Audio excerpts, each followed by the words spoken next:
Nothing gets me so disappointed than when I'm talking to like what looks like a really great company, like amazing metrics, growing well, super cool product, but they can't describe who they're trying to sell to well.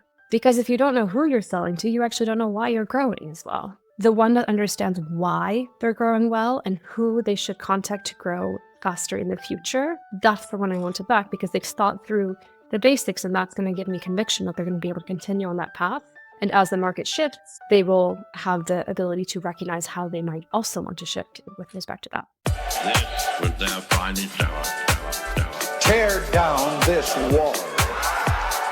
It's more than just an alliance. This is a union of values. Let's start acting.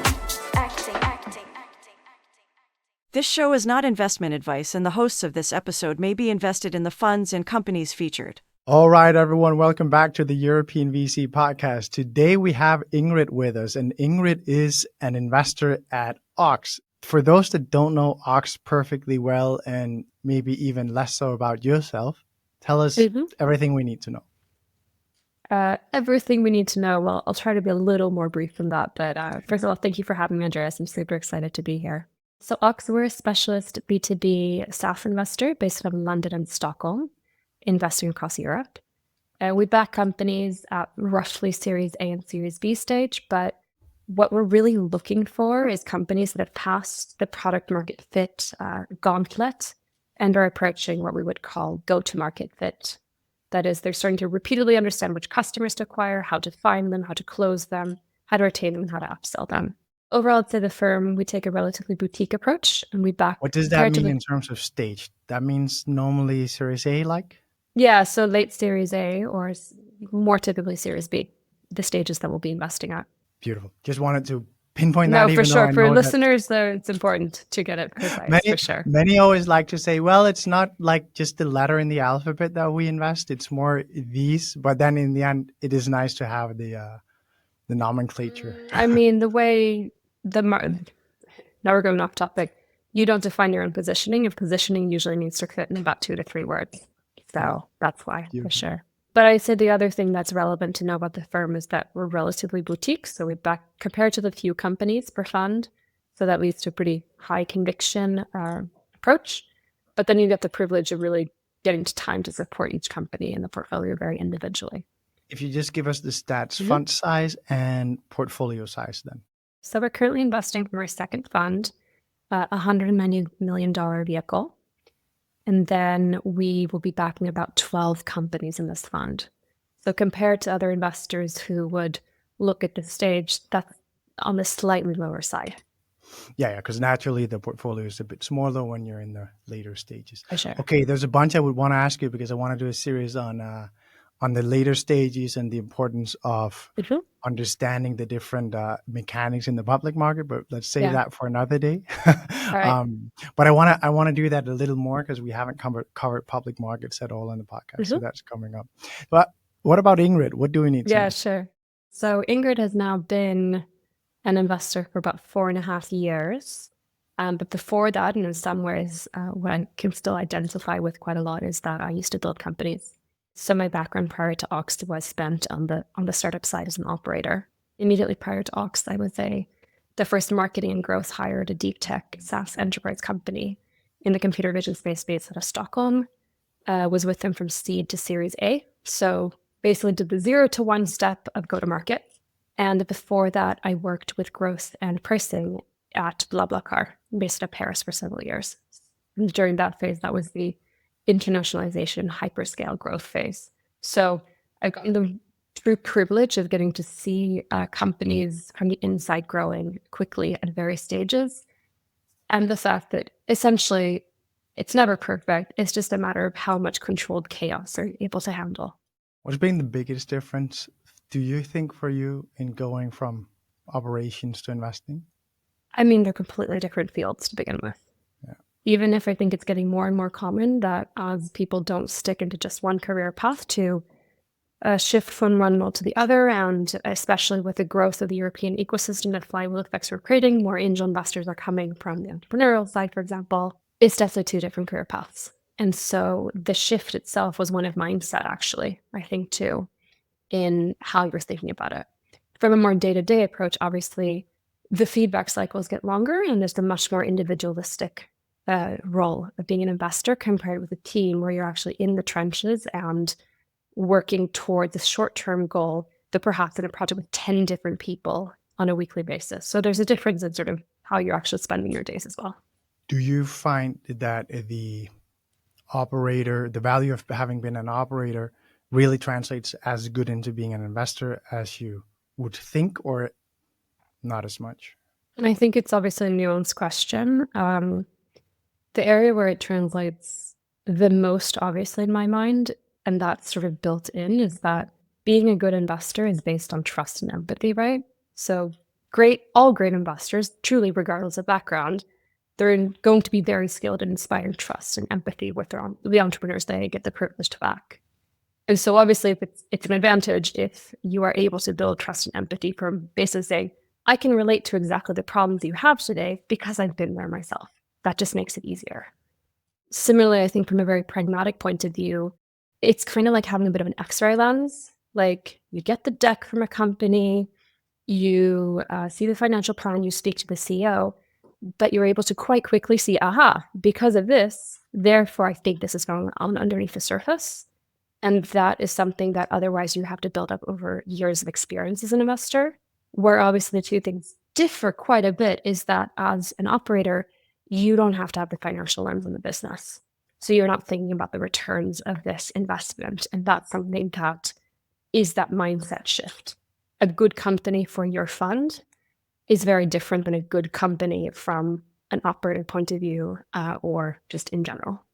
Yeah, because you're looking for very specific things when you're Correct. investing as a VC. Yeah. All right, now, we're here to talk really about what you call a bit from fussy to focused, meaning specifically your blueprint for nailing the ICP. Yes. And of course, it makes a ton of sense given what Ox is all about and the stage you described before that you're investing at.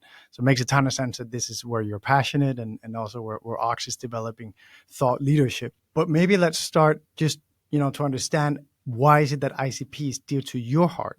Let's start there. And then after that, we unfold this bow tie, which you're calling it. So that's going to be fun. I think it's interesting because in some ways it's nothing new under the sun. Like investors have been speaking with companies for years about you need to focus, you need to figure out who your target customer is. You really need to figure out your ideal customer profile, your ICP. But I've reflected there's sort of two core reasons that this has become quite important to at least my personal perspective as an investor. I think the first one is sort of the personal experience as an operator side. So when I arrived at Volumental, my previous employer, as their first marketing hire then in 2018, I arrived and then I say, okay, what's our target customer segment? And the answer was, which you sort of like, okay, I really am the first in marketing here. And the thing is, the company was full of brilliant, like computer vision scientists, PhDs, people really smart, like super smart. But the company had grown to be founder sales. And so all that intuitive knowledge of who would be the best customer for me was locked up inside the founders and sort of the founding sales leaders' brains. And that works, but then it breaks down post PMF because suddenly you have to start onboarding people and you have to tell them this is what you're supposed to do. And so the need to really structure that is really started showing itself at that point. And so getting to work on that problem and build the process of figuring that out has sort of shown I was lucky enough to see what's the effect that you can get from that. It's hard to prove quantitatively that you're truly able to shorten sales cycles, although that's obviously one of the goals of it. But it really helps you onboard, for example, new go-to-market hires and product hires more effectively.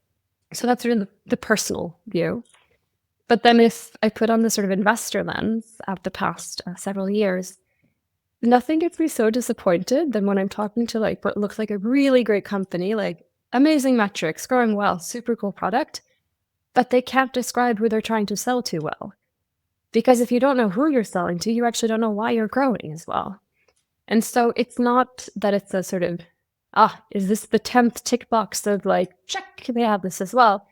It's more because if I look at two companies at sort of the same stage, growing the same way, same metrics, the one that understands why they're growing well and who they should contact to grow faster in the future, that's the one I want to back, because they've thought through the basics, and that's going to give me conviction that they're going to be able to continue on that path.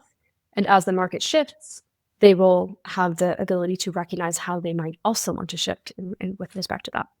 So those are sort of two different perspectives, but you can't get away from the basics, basically, I suppose, is at the end of the day why you should care. You're saying here you very quickly go to a straight pass if you're finding that they don't have nailed down their ICP and don't fully understand it and so on. How much work do you think is worth doing on this, at your stage? Do you think that it's something that you, as an investor, go in and work with the founders on and say, okay, well, everything else is working, so this is something we just need to get to work on? No, it's a super fair question. Yeah. I think it's far too simplistic to say like, oh, you don't have that, so pass. That would be making that a tick box thing, right? Which I said is sort of not the point. And truthfully, I would say that almost in the majority of the cases, the companies that Ox partners with, we will end up supporting those companies to work to further refine their positioning. It's not done. It's kind of like you're never done with product market fit. You're never done with positioning. You're never done finding your target customer. So I think the more important tell that I look for is, even if I might get an unclear answer from one person initially, the question is, if you speak to the marketing leader and then the sales leader and then the product leader, maybe they're using different words, but are they kind of referring to the same type of customer that we're looking for? Is the roadmap the product is building going to be geared to the same needs that marketing is trying to find in their funnel? Will be geared to the same types of leads that sales says actually converts better in the funnel? Those are signs that the intuition is there, even if it hasn't been completely codified onto paper. And that's something you can help with, codify, so that then you can actually onboard new people and help them scale. One of the things we in venture are really, really good at is giving advice and writing up big papers on things, or maybe not big papers, but small papers that are very simplistic and unnuanced. What would you say is the biggest issue with the advice you often see given when it comes to ICP development? I mean, it's simplistic, right? It's sort of focus. Maybe it's just even one word. It doesn't tell you how to focus, when to focus, who should do the focusing. It's just find a focus. And if you don't have a focus, then no. So that's too simplistic. I hope we can get into it, but fundamentally, the companies at different stages actually should think pretty differently about ICP and the type and how much focus they should be giving to it at different stages of company maturity. And the second thing is, this is not necessarily the fault of the investors who are trying to give helpful advice to their companies, is that what makes a good ICP is often slightly misunderstood. And what you see is that it's often read in a relatively firmographic terms, like this geography, this company size, etc., because those are the easiest dimensions to unpick from, say, an online lead generator. Like, here's how you can pick out like matching accounts to yours that your SDRs should call. When actually, yes, that is one layer, but there's a lot more underneath. That's actually the reasons that some customers will be better fits or not. Doesn't necessarily mean that they have to be based in France or Germany. And then this is kind of where the ICP bow tie comes in, your whole concept where you're trying to go in and solve the current status of simplistic advice that is maybe a bit too focused on the normal vectors that you could describe geography and so on. So let's dive into it. Tell us about the ICP bow tie, maybe also paint it for people. So the reason it's called an ICP. Yeah, I was going to say, I realize it's the podcast. So right now, hopefully the listeners, you have imagined to like close your eyes and visualize something. And I'll try to take you on that journey. But basically, I imagine the company's ICP journey over company maturity stage looks like a bow tie shape. So picture a bow tie and imagine that the horizontal axis is your company getting more and more mature and growing larger and larger. The left side is the pre-product market fit state. The middle represents when you're passing through that PMF gauntlet. And the right side is when you pass through it and you're suddenly onto the post-product market fit stage and you're truly scaling. Just if I add a point here, or if you go on Spotify and actually view the video that's playing there or on Apple, or you can also watch it on EU.VC because we do have video there now. So you can just go and just pull it up real quick, see this slide, because we'll be showing it at the same time. Thank you. That's very kind to both myself and the listeners here. But so imagine that still. And then imagine that this is a dotted bow tie with the polka dots. And each polka dot represents a customer inside the bow tie. So in the ideal world, and this is where, like, again, it's easy to give advice, but the ideal world never really exists. Imagine that in that left phase, the left side of the bow tie, you're experimenting. You have a great product, but you're still figuring out who needs it the most. So you're going to have tons of different colors of dots. You're going to have tons of different types of customers. The customers will not be the same yet. There isn't focus. And guess what? That's okay.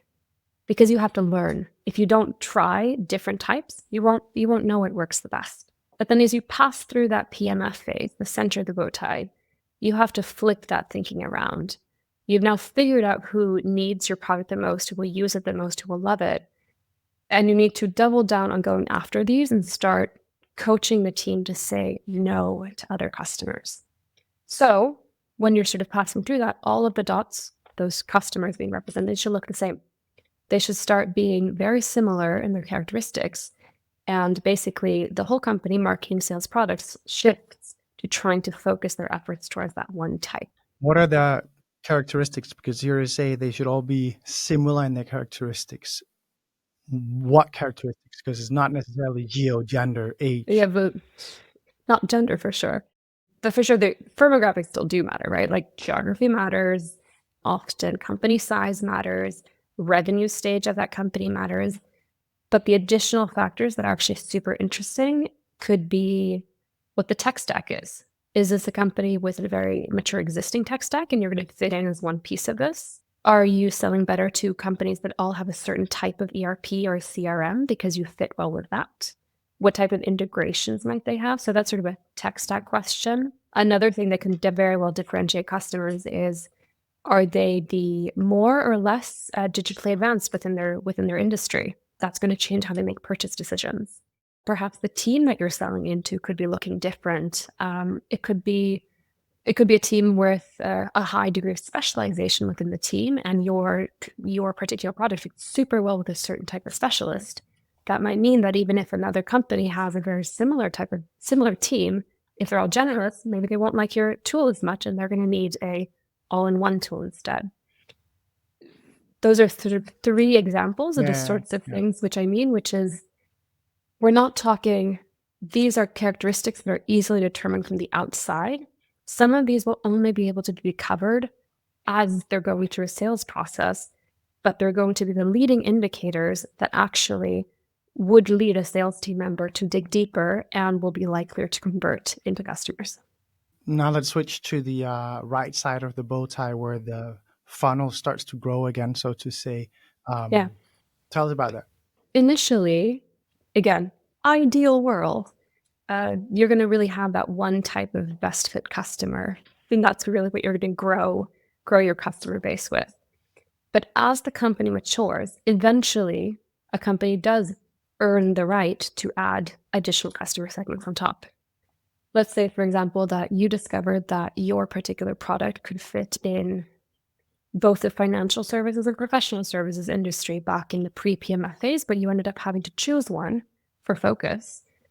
But one day, a large enough company, you will have the resources to add a second customer segment as well. It's just that you can't do it too early because you won't truly have the bandwidth across the entire company to split focuses and still be able to achieve your goals. In a similar way, say internationalization is actually quite a similar topic as well, right? Timing internationalization well is a timing question of when do you have sufficient resources to really go after market, acknowledging that it's not just about hiring 2 new salespeople, it's also thinking about how do we adjust marketing, how do we also incorporate this localization into our product roadmap, and how can we split up executive time to broaden our focuses. Can you talk a little bit about how to navigate the need for focus or saying no or not expanding to another adjacent market or ICP profile, or however you would frame it? Because I can imagine that you have a bunch of founders or marketing people that are like, let's push for this because I can see an opportunity here. And that is where I often see that the real magic is in being able to stay focused, but kind of what are the arguments, the things that help people stay laser focused and not expanding too early and so on. How do you Yeah, think through this? Because sometimes you should expand. for sure. Sometimes you should expand. And the worst part about advice, right, is that there's always exceptions to advice. Perhaps in your particular market, there is a reason to say internationalize earlier for a different reason. Maybe that's the sort of, let's say you start from a smaller European market. Well, maybe you have to internationalize to be able to prove to investors that your product would fit elsewhere to gain your next funding round, even if that might not be the best from a sort of purely operational, let's talk ICP perspective. So all advice is not one size fits all, right? But the thing that's insidious is that sometimes I would argue that the problems don't appear immediately, right? You start to see there's a high demand for this product. You start to get inbound demand coming from other sort of target customers, and nobody wants to say no to that. And initially, it actually works. You can continue to sell to them. You can continue to therefore raise more money based on the higher traction. You can continue to expand the team quite quickly, and the team can therefore take on these new target customer segments. But what eventually starts happening is that misalignment can start settling it in. So it can mean that, for example, the product roadmap needs to be reprioritized quite regularly according to there's a new customer segment here, there's something else coming in there. You can start having pretty classic marketing and sales misalignment as well, which I don't think we need to explain what sort of the pains of that, because many people come through that. But metrics-wise, that start to happen, right, is that your sales and marketing efficiency actually goes down because each deck needs to be customized to a different target customer. That takes time, or you're not actually able to train people in the same way, so it's less effective. Therefore, your burn goes up, and eventually, therefore, your growth may very well start slowing down. But it doesn't happen immediately, right? It might happen a year or two after. So the discipline difficulty is trying to decide what is worth it to be opportunistic and when is it worth it to be sort of strategic. As a rule of thumb, I think that something to ask oneself is that, can I as quickly onboard a new salesperson onto my team if we try to take on this as well? Because the key to many software companies as they're scaling is figuring out how to quickly onboard new people so that they can be as effective as the people already in the company. If you don't think you're able to do that, then that's maybe one heuristic of sort of, okay, that's just too much. What does a good firm look like when it comes to having an ICP bow tie that really works? How do you describe it when it looks perfect, so to say? I don't think perfect exists, but I'm happy to share sort of like what did we arrive at my previous company, Volumental. So I'll let the listeners grade my own work basically instead of talking about a fictional company. So the product that company sold was an interesting thing. It was a 3D foot scanner that would be placed into a physical retail store, and then a shopper would be able to step onto that foot plate, scan their feet, and then browse through a personalized ranking of the shoes that they were to pick. So just sort of painting the picture here. So strong intuitions were there when I started. It was sort of best fit customers would care about fit. That meant there were a lot of athletic shoe retailers in the customer base. And what we needed a pressure test was there for, okay, but that's kind of still pretty vague. Like what really? And I think sort of after the exercise, what we added onto it that really helped was, from a firmographic perspective, like really narrowing the focus to Europe and North America in that case, that we tend to have similar shopper experiences. Therefore, our customers would have similar sort of user flows in their stores that the company needed to adhere to. The retailers or brands had to have, I think, at least 30% of their sales needed to be in footwear. Otherwise, from a sort of margins and ROI perspective, it wouldn't make sense. So those are still firmographic things. a certain volume of stores, also pretty firmographic. But I think one of the things that was probably more interesting was that they really needed to have a central technology operations team. So they needed a team that was more established in thinking about innovative technology. At the time in 2018, they also needed to really value being technologically innovative. So they would often have some other technologies already present in their stores that sort of showed that they were already leaning into that direction. It was quite hard otherwise to be the first new tech into the store. A third, it was not a self-service product. That would have been too difficult of an adaptation. So they needed to themselves have the margins and therefore probably the premium positioning to be able to afford to have store clerks in their stores. So I started off there with the more classic, like, here are the countries, size of companies, etc. But it's those subtler things about the natures of within the company, what do they look like, which actually lead to, they probably experience the problem the same way, and therefore it's going to fit relatively well. And it's just to bring it back to a topic that we on the European VC podcast often talk about, LP profiling, right? And the fundraise process. You know, the really good fundraisers that I know, they know 100% what their LP look like, and they know what questions to ask to know whether they fit their profile or not. And because ventures for many people inherently interesting, there's a lot of people you can spend a lot of time with, and they'll be happy to lead you on in a conversation. So knowing your ICP, knowing who are the people you've actually been able to convert in a fundraise process is incredibly valuable as well. Yeah, I think one thing though that slightly differentiates that is that many venture firms that are out fundraising with LPs, there's only relatively few people that are actually trying to fundraise. So many venture firms, now this sounds serious, but they don't reach that sort of scaling go-to-market fit phase. The goal is not to grow a team with like, we're going to have 3 times as many investors in 2 years for our next fundraise, which would require really trying to teach a very structured playbook. They're more the types of people in venture firms who fundraise, they're more like the sales maverick types. They're the people you hire pre-product market fit, who have this ability to just figure it out because that's the environment of ambiguity that they're used to working in. You need to get to a much larger scale before you actually like write down those things that sit intuitively in sort of the founders, the sales mavericks heads, which is one of those reasons too that you don't need that super structured focus ICP framework often really early in the firm's life because it sort of develops through intuition. I agree and I disagree. Okay. So yes, you don't need to write it down and make sure to disseminate it across a 50-person sales and marketing team, obviously.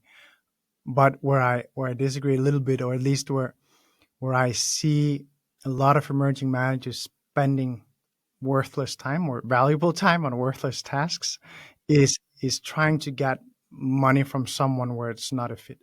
Like I think we have an inherent problem in terms of venture is for many LPs not a fit if you look at it objectively. So there's a lot of passion things, but then it's about identifying what are those passion parameters that allow an LP to be a fit. Because I just see so many that don't understand why one LP would not commit, or they don't understand why they're not a fit for Isomer Capital. I obviously get that a ton, right? Because they're like, well, we're a great firm. We have great performance. We're like, all of that is correct, but you also fall in some pockets that are not a fit. And I think probably what's even more frustrating then is that just as we've been talking now about ICP and sort of software companies and their customers, it's not about the firmographics. Look, but they're a fund, they're the right size, they have the right team, they say on their website that they want to do this, but it's actually things that are only uncovered in conversation. It's about their inclinations, what types of things do they like, what sort of segments, the qualitative side, so to speak, which is sometimes what frustrates people. And that is where you very quickly, if you know enough about the fundraising game, you know the questions to ask from each profile. Family office, you know what you're going to have to look for a family office to figure out whether they will ever be someone who will commit. For a fund of fund, it's a completely different set of questions. 100%. Yeah. So very interesting. Which is in some ways why those like truly excellent sales mavericks that founders can hire who really help them figure it out, they are rare because it's not a skill that everybody has. That knowing which questions to ask out of a customer to uncover those things. And that's probably why it's difficult for emerging managers too. It's not a generalized skill that the whole population has. It's something that some people really get intuitively, but for many of us, we need to learn it. Because now I talked a little bit about where I see VCs getting this wrong in their fundraising. Well, where do you see founders or startups getting it wrong? What happens when they don't get the ICP nailed in the right way? When startups are fundraising with VCs or No, in specifically general? growing customers. Yeah. So back Growing to customers. the Okay. Yeah. back to the core conversation. For sure. I'll stop derailing it. No, it's okay. I think that one of the things that then happens is that you end up having a relatively heterogeneous customer base a bit more quickly than you wanted to. And a heterogeneous customer base is actually quite difficult for a customer success and a product team to deal with.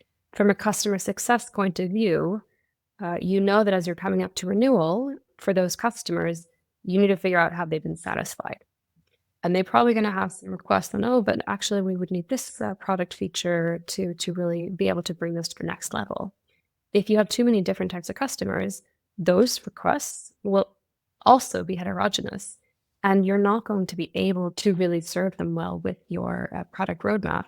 And so you will likely start seeing higher levels of churn in some of the customers, or at the very least dissatisfaction, which means that even if they will renew and continue with you, you as the company are leaving yourself exposed to newer competitor entrants that might want to focus on specifically that type of target customer segment. So you're a little more vulnerable and less defensible.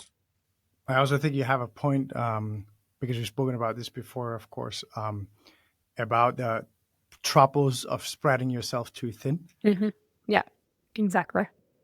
And that would show them sort of the marketing and sales side, right? If as a salesperson on 10 a.m. I have a call with a prospect who comes from the shipping industry, and then at 11 a.m. I need to completely context switch, and I'm in a different geography, different size of country, etc.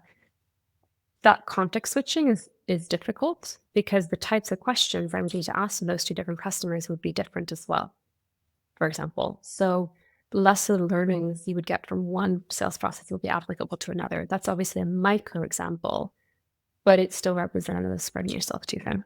When you look at where has tech companies been incredibly effective and grown incredibly large, it's when they have been able to offer a very simple product to a lot of people, so to say.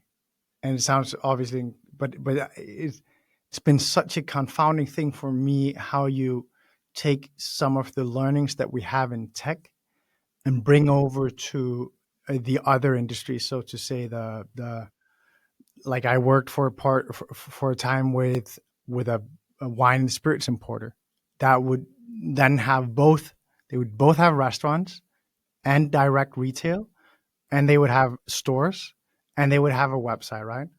Where they sold, and that, of course, with 60, 70 million revenue is a lot of complexity for a small organization. But then at the same time, they couldn't grow more in the restaurant business. They could fit for, and that is the example of kind of where an SME, old school SME, end up getting their own, getting themselves wound up in. But if you then go and look at, because we're seeing more like in the US, it is incredible to see how the tech industry is leaning into policy. You have the Doge initiative where you have a bunch of tech people coming in, and because we are able in the tech industry to be incredibly efficient and have built incredibly valuable companies for that reason, kind of assuming that you can apply the same playbook. But the problem is that you're in a very different position if you're mandated to generate profit and you're then allowed to not service a bunch of things that are not profitable for you to serve. Whereas if you're a hospital or a university or whatever. I know both hospitals and universities quite well, and they have very strong mandates across a lot of different services. And that means you'll never, ever be super efficient there unless you're allowed to say, no, I'm not going to service that. Well, then there's the American healthcare system too. Yeah. The pre-existing conditions, but I don't think that's the one you were referring to right there. No. For sure. But it's incredibly interesting, right? How this power of being able to really focus in on an ICP or very few ICPs and only very slowly scale from that is one of, I think, the core things that allow venture startups to become as massively profitable as the successful ones are in the end.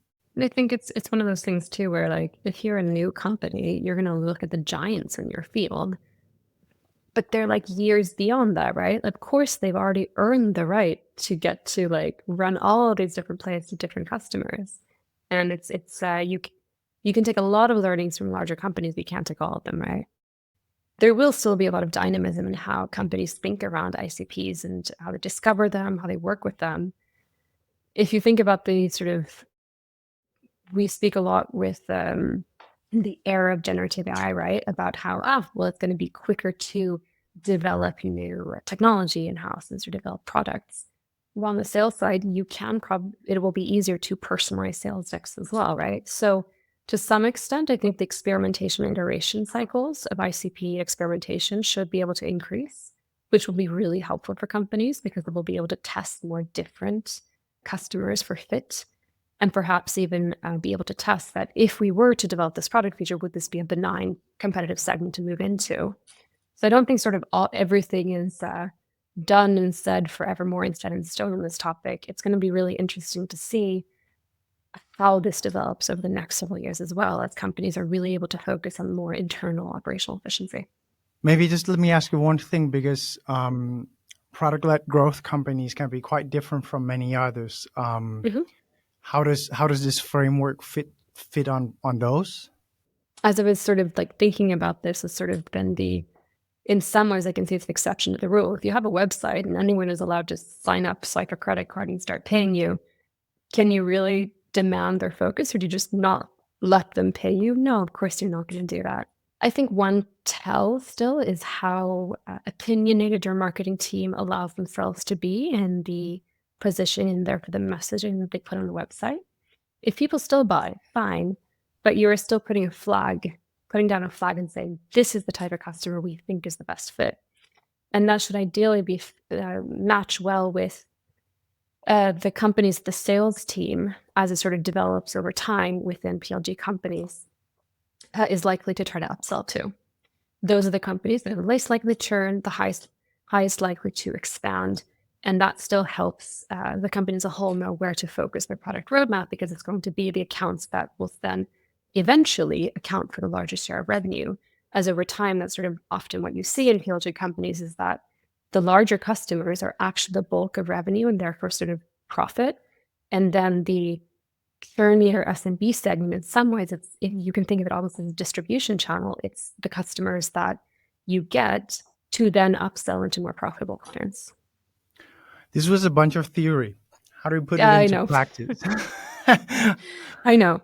In practice, I think PLG companies have shown that ability to, if you are able to build a really efficient sort of acquisition motion, you can acquire a broader mix of clients. And it's really down to then over time, it's almost like, I think those companies get a little longer time to be able to really figure it out, because it's over time that they will end up sort of narrowing in and adding on that sales layer, which then requires the product to focus on that. And how about the bow tie in a wider framework? How do you go about wanting to, if you really want to start working hard on the ICP bow tie, thinking about identifying the best ideal customer profile for you, where do you start?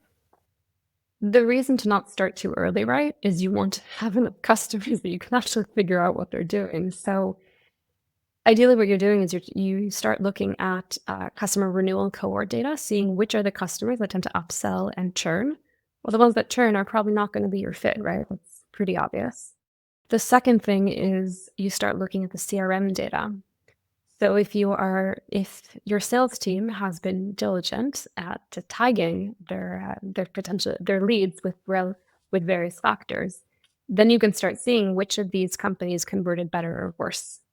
And sometimes you're able to pick out some signals that weren't necessarily obvious to the teams. And then, again, coming back to sort of product-led companies, that product data is obviously a treasure trove for information as well, especially as you start figuring out which features have the higher degree of usage, which features are actually used by a subset, but that subset seems to really love them. Really getting into product analytics can also help identify which customers are the highest users and therefore likely deriving the highest value from your products, which is a pretty good tell that they're high-fit customers. The one thing I do think that is worth not forgetting is that obviously looking top down at market data is not to be discounted. You might have a perfect segment, but if there's only 50 customers worldwide, you probably don't want to focus on that one. And on the other hand, perhaps there's some segments that have sort of really competitive situations, and there's others that are relatively greenfield. You can't do this in isolation, obviously, making all these decisions in context of the reality of the world. Who runs this process inside a company? I mean, it absolutely needs CEO sponsorship. Typically, I think that marketing is still the team that tends to run it, or product if product marketing sits within the product team. Those are usually the two teams that have the responsibility to be the sort of furthest ahead the rest of the company in trying to figure out where are we going, what is happening in our field. How do you split it in between the different teams in a company? Typically, who leads what? Ooh, that's a hard one because I think it depends a lot on how your particular company is organized. In some ways, it's similar to pricing, another topic quite dear to my heart, that there's generally not going to be a full-time hire, sort of an obvious leader. So what you're looking for is somebody who has the ability to be across, like it matters less what the title is. It's somebody who has the qualities of being a good cross-functional project leader, like just being able to do that, and has a pretty good ability to influence without having formal authority, and is therefore able to take on the task of coordinating work among different teams, but acting as a coordinator and not necessarily as a decision maker. The ultimate decision maker then, again, depending on the stage of the company, might be the CEO earlier stage, or might eventually move to sort of a CMO or a CPO. What's the value, like, because I'm a framework thinker and I love a good framework, but what is the value in your mind of having, this nice definition of the ICP for a company? How does it happen in the company that it gets out everywhere? Well, if nothing else, if you don't have a value, then it's not going to matter. You're not going to get any calendar time with the VP of sales anyway, right? So you need to have the value. Well, most obviously lead lists for SDRs, right? Like who should SDRs be calling or emailing? Or in this day and age, what are you supposed to tell your AI as a service to go after and gather as leads? You'll have to give some instructions at some point. The second is triage for incoming deals, right? So how do you validate who is likely supposed to stay in the funnel and filter out those who shouldn't faster? We discussed product roadmap prioritization, right? So being able to prioritize desired features after what you think is going to be the most valuable or not to your target customer. And the customer success team also needs to be able to prioritize spending their time with the accounts that the company believes will be the most valuable over time. And it being okay that obviously you don't want anybody to churn, but it needs to be okay to churn out non-ICP customers. How can you see when you meet a company, back with the investor hat on here, how can you see that they have this nailed down? I mean, coming back to that excellent question you asked me, like, do you just pass if they don't have it? No. I think first receptivity, obviously, do you care about having this focus? Do you believe in this method of working? But the tell is really that as you get deeper into a fundraising process, you get to spend time with the different execs in the company. And are they running in the same direction? I think is one of the key questions here. Does the product team describe their product roadmap and who is going to benefit from it in a similar way that the marketing team might describe who is the target customer for them that they're trying to attract to the funnel, and the sales team describes as the people who convert the best? And then does that match what you see in the customer data? not necessarily the same words, but you want to see the same sorts of signs and patterns start to emerge as you're talking through those conversations and that data. And yet, sometimes it will be a little blurry, right? That's okay, as long as you can see that there's enough of the core there to be able to work with the team to help them position more effectively and really to nail that definition as you go. When you invest at Ox, how many touch points do you have with the company, so to say, in terms of do you engage both with sales, marketing, product, founders? We tend to be able to do that for that reason of sort of that boutique approach where we really have very high conviction, back relatively few companies comparatively. The second is, if we are specialists at only software and at only this particular stage, we know what we're looking for often in each conversation, and therefore we're not having 4 conversations with the CEO to figure out like the basics of the product and sort of the market, etc. We're able to quite quickly speak to the marketing, the sales team, the product team, and understand that particular individual quite well. But we'll have quite a few touch points. We really love getting to know companies quite personally before we invest. Companies, not just founders. I mean, it's now I'm going to go off topic, but I think it's actually quite interesting that if you only meet with a founder, but the company is the sum of the work of dozens of individuals, have you really understood what is going to make the full company successful or not? Yeah, no, this is super interesting, and something I want to cover much more is the investment process of Series A and Series B, because we've spoken so much about Series Seed and everyone kind of knows about it. But I think that the Series A and B, how deep you go, what is looked at, what isn't looked at, where do you pressure test, what is one firm and what is another. I think that's something we should explore more on the podcast. And to the point of who is going to be your best fit customer, understanding investment process for depth is actually quite helpful to founders to understand which types of investors will they likely shine with as well. Yeah, absolutely true. Let's end on that note. Thank you so much, Ingrid. This was fun. This was super fun. Thank you again so much for having me. I really enjoyed the conversation. This was their finest hour. Tear down this wall. It's more than just an alliance. This is a union of values. Let's start acting.